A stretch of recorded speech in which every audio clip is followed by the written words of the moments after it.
Peserta yang saya hormati, ini kami izin Pak Wadek harus mengakomodir pertanyaan yang sudah diklasifikasi oleh sekretariat. Silakan disampaikan di chat di layar. Ini dipilih saja untuk mewakili pertanyaan cukup banyak. Barangkali nanti dijawab melalui jawaban melalui surat. Sejak pertanyaan Anja Ahmad Sukri ditujukan kepada tabik-tabik Pak Kadis Kak Mulang sebab beliau buat acara dengan Pak Gubernur. Tentang beasiswa. Nah, ya, Ahmad Basukri dan ragu. Beliau Kak janji akan zaman-zaman nyatat. Nah, nanti Sukri sok acara seleksi ya. Beasiswa pasti dijo sebab beliau Kak janji dengan syarat mengikuti tes seleksi di SBMPTN. Langsung Pak. Ya. Pokoknya beasiswa semua nanti kita kirim ke Pak Kadis biar enggak mundur lagi. Sejak beliau Sultan Kurus Pahit Lidah pun bagaimana cara yang tepat mengajarkan sastra lisan untuk pembelajaran di sekolah? Sementara sastra lisan sangat kaya dengan nada yang sulit. Tabik-tabik, Bang.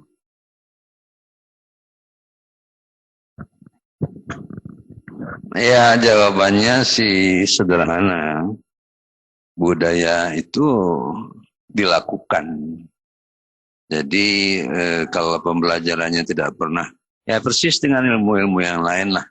Ada teorinya, ada praktek. Jadi kalau kita di sekolah, mesti ada satu cara, ada menghadirkannya, menghadirkan pelaku budayanya. Sehingga akan menjadi tepat. Misalnya begini, kalau kita belajar bahasa Inggris, yang benar adalah suatu saat kita menghadirkan istilahnya native speaker ya. Jadi pembicara aslinya. Jadi kalau yang ngajarnya orang Menggalo, bahasa Inggrisnya Inggris Menggalo. Jadi kalau yang hadir, barangkali itu ya jawabannya. Apalagi sastra lisan. Lisan itu, kalau tadi saya mengatakan sudah ditulis, justru ini bahayanya.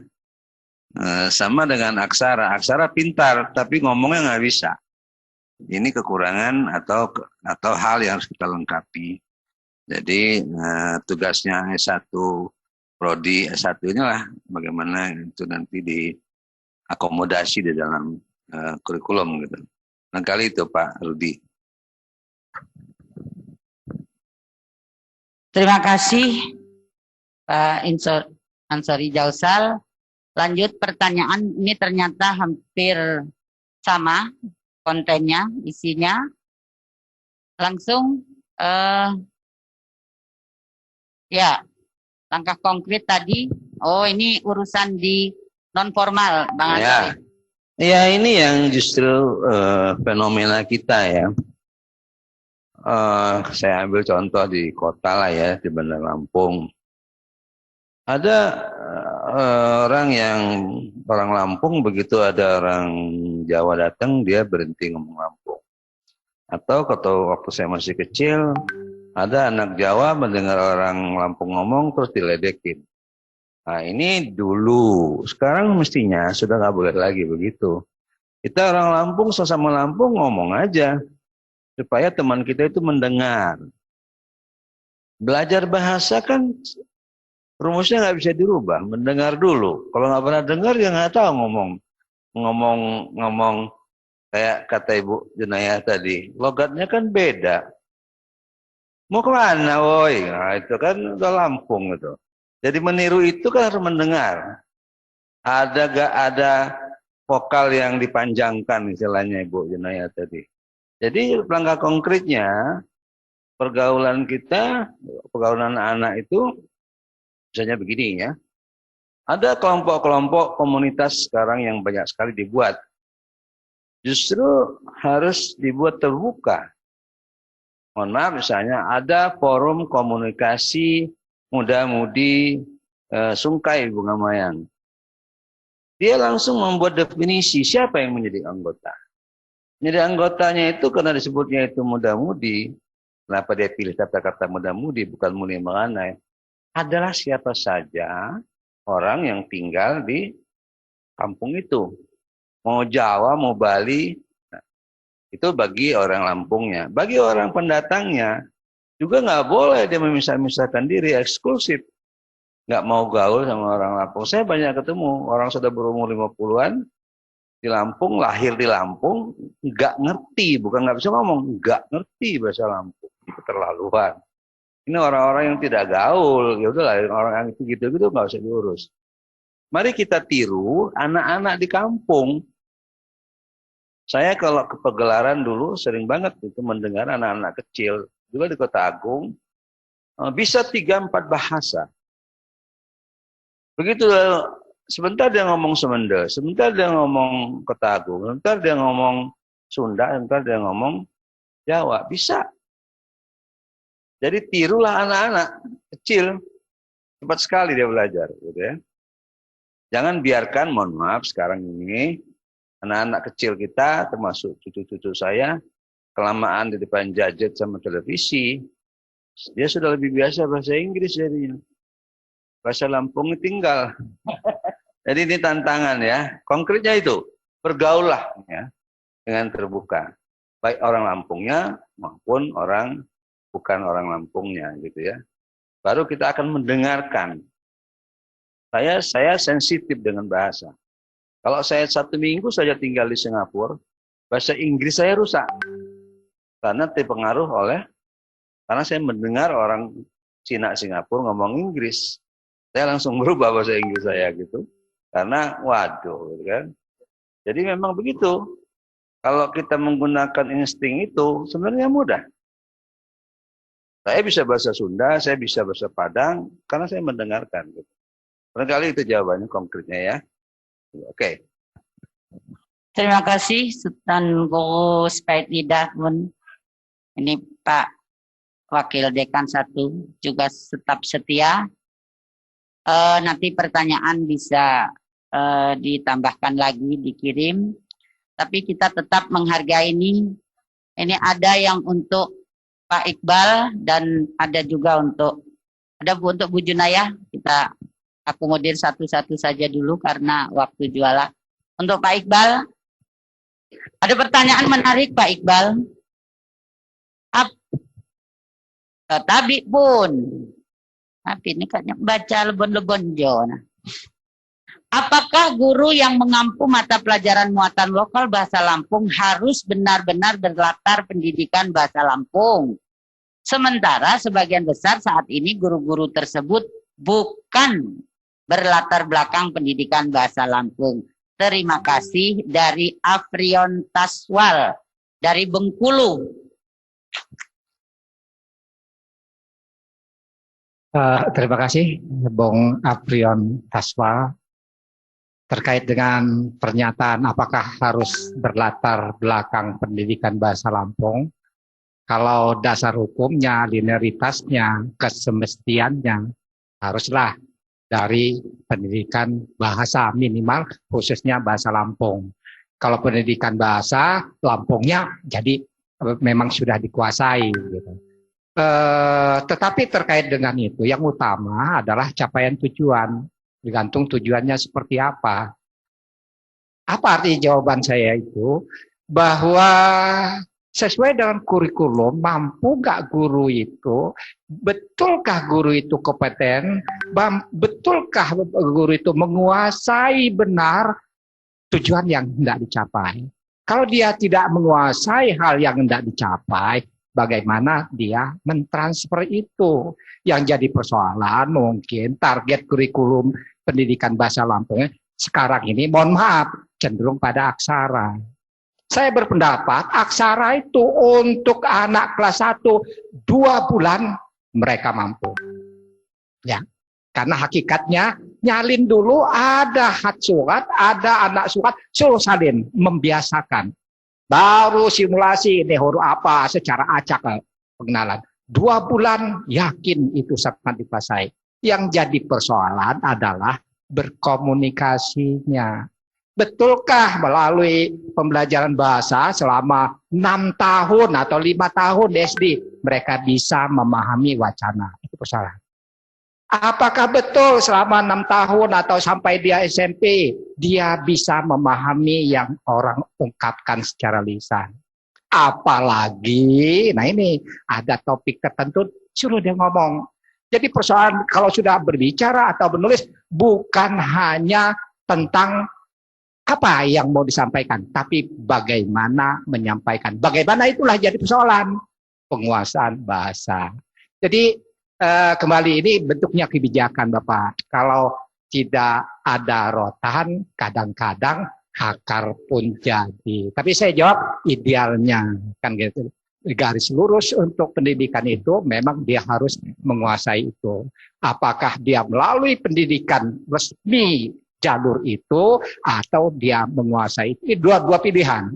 Kalau jalur pendidikan minoritas harus dari pendidikan program studi itu, mata pelajaran itu. Ya, demikian supaya betul-betul diyakini, orang juga yakin, tahu dia kompeten di bidang itu. Paling tidak sudah ada SIM. Terima kasih. Terima kasih Pak Iqbal Al. Peserta Recaka yang saya sayangi, izin narasumber ada PR ternyata, karena pertanyaan ini memang harus dijawab. Jadi panitia memberi kesempatan sampai tanggal 24. Pengatur pun jama kuti kelompok narasumber. Amun diganggu agak kilo jawaban. Tabik-tabik. Nah, si Japir tugas kami saja. Ini ada khususon ini. Bang Lil. Yunda minta setengah menit aja katanya. Silakan Bang Lil. Ini Bang Lil ini tokoh Raja Gamolan. Silakan Bang Lil. Terima kasih sudah ikut.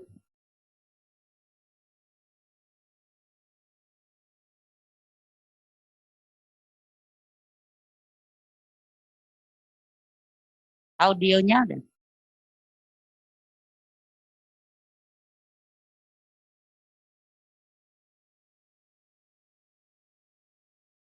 Halo Bang Lil.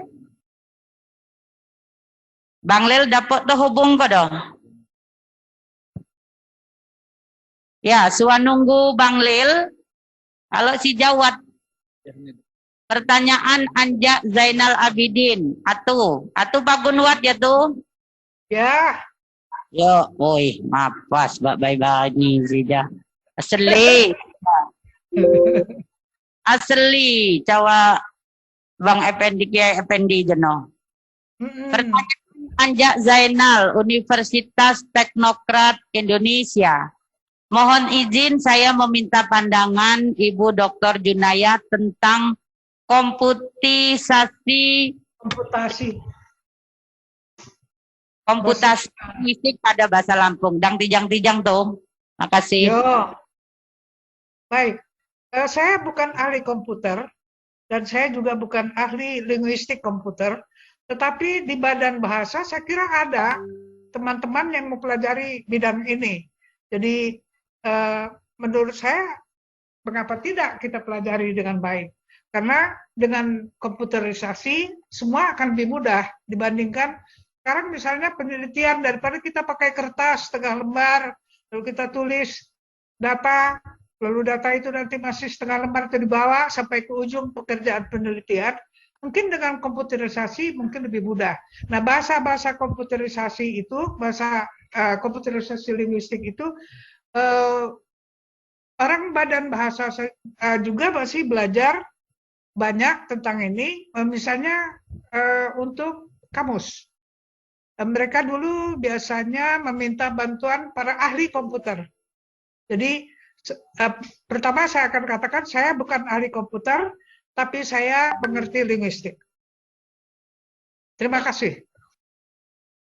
Ya, terima kasih Atu Dr. Junaya. Ya, Mama Lil, Kak Hadu genah di layar. Silakan Mama Lil. Assalamualaikum warahmatullahi wabarakatuh. Tabi pun. Ya pun. Salam hormat jamaah Kutiopok sunyi narasumber, saya keren-keren, saya beken-beken dan melegenda. Sekin dua mengalil Rajo Gamolan, lain Raja Gamolan. Raja itu dalam adat, tetapi kalau Rajo di dalam seni. Sekin dua hanya menambahkan gaoh, lain berarti berdebat. Kenapa dua dialek? Karena kita mengacu kepada dua jurai, yaitu jurai Saibatin dan jurai Pepadun. Sedangkan di dalam Saibatin masih ada lagi dialek, termasuk di Skalabra. Saya sepakat dengan Pak siapa tadi yang menyampaikan ada dialek Belalau. Betul. Kenapa? Di Lampung Barat Skalabra itu dulu hanya ada 2 kecamatan, yaitu Kecamatan Balik Bukit dan Kecamatan Belalau. Sehingga dialeknya ada 2, dialek Liwa Balik Bukit, dialog Belalau yaitu Batubrak dan sekitarnya. Itu. Kemudian mengenai tulisan yang salah tentang recako, recaka, rencaka. Di dalam Pepadun itu recako, recaka. Di dalam Saibatin rencaka, rencaka. Jadi itu semuanya benar. Tinggal bagaimana kita menempatkan. Kemudian Mama Lil sih sebagai seorang praktisi hanya berharap saja bagaimana kita ini bersinergi antara pemerintah, akademisi, dan praktisi. Sehingga visi misi Prodi Bahasa Lampung ini nanti akan menjadi jalan bersama-sama. Kalau kita jalannya masing-masing, akademisi jalan masing-masing dengan egonya penelitian, seolah-olah benar, itu juga kurang tepat. Demikian juga praktisi, artinya tetap kita bersinergi. Kemudian bagaimana pemerintah dan akademisi bersinergi dengan para tokoh. Karena tokoh itu adalah tokoh adat dan tokoh budaya dan tokoh seni. Tokoh adat belum tentu dia menguasai seni. Tokoh seni belum tentu dia menguasai adat. Tetapi artinya bagaimana kita itu bersinergi saja. Ini hanya saran-saran saja Ayunda Parida yang saya hormati. Satu lagi tambahan terakhir. Saya sih berharap dengan adanya prodi seni, ada prodi bahasa, saya mesti berharap bagaimana para dosen yang ada di jurusan seni dan prodi bahasa Lampung ini jangan malu, jangan ragu, jangan takut untuk mengundang para praktisi untuk hadir di kampus. Sehingga materi-materi yang bersangkutan dengan kearifan lokal itu mendapat legitimit dari para praktisi dan budayawan. Jangan takut kehilangan lahan. Jangan takut kehilangan gelar. Tidak mungkin Mama Lil akan mengambil gelar Ayunda aku yang terhormat Parida. Tidak akan mungkin. Tetapi maksud saya jangan malu, jangan ragu, jangan segan-segan untuk mengundang para praktisi untuk hadir di kampus. Demikian dari Mama Lil. Mohon maaf. Sekian dua kita salah-salah Jawa. Salam hormat terhagu seluruh narasumber saya hadir ke Bian Sijo. Terima kasih. Tabi pun. Ya pun, nerima nihan Mama Lil, saya betik hati. Atong aku kampus, walau mak diganti bensin. Barakallah.